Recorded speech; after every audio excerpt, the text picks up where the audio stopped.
Olá, eu sou a Carol e hoje nós vamos falar sobre alguns princípios básicos da higienização.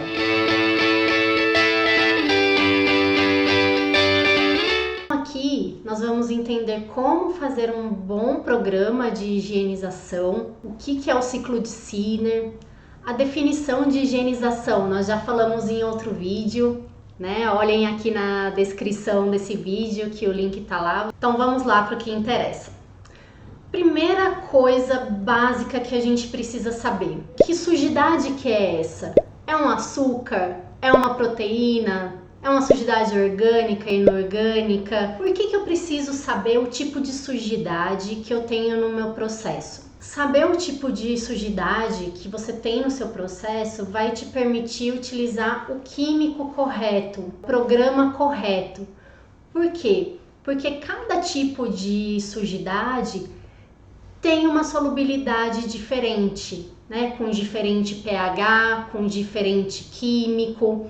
Então é muito importante a gente entender qual é o tipo de sujidade para daí escolher o químico que a gente vai utilizar para fazer a correta limpeza do nosso local. Então aqui nós temos uma tabelinha que vai mostrar pra gente quais são alguns tipos de sujidade e o químico de principal atuação para a retirada dessa sujidade. Outro fator de extrema relevância é que a gente tem que entender o conceito do ciclo de Sinner. Então, o ciclo de Sinner, ele traz ali 4 pontos que nós temos que trabalhar no nosso processo para a gente conseguir ter uma correta limpeza daquela superfície. Mas que pontos são esses, né? Aqui nós temos o ciclo de Sinner, então vocês conseguem ver que nós temos que definir um tempo, uma temperatura,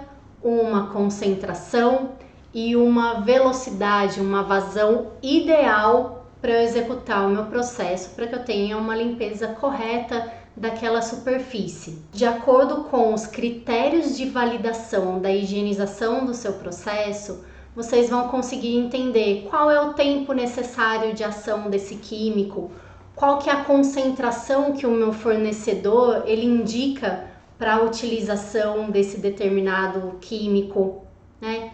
Qual é o tempo, qual é a temperatura que eu vou utilizar? Vai ser uma temperatura ambiente? Vai ser uma temperatura mais elevada? A gente tem que entender tudo isso.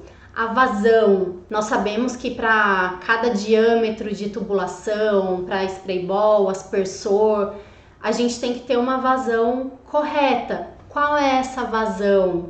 Né? A gente tem que estudar o nosso circuito e saber quais são esses parâmetros que a gente vai utilizar para ter uma limpeza correta da nossa superfície. E a partir daí, conforme as análises realizadas de acordo com o processo de validação definido para o seu processo, vocês vão conseguir entender se a higienização que vocês estão fazendo naquele ponto, naquela superfície, ela está sendo efetiva. Então o conteúdo de hoje é esse. Qualquer dúvida que vocês ficaram, podem deixar aqui nos comentários e até o próximo vídeo.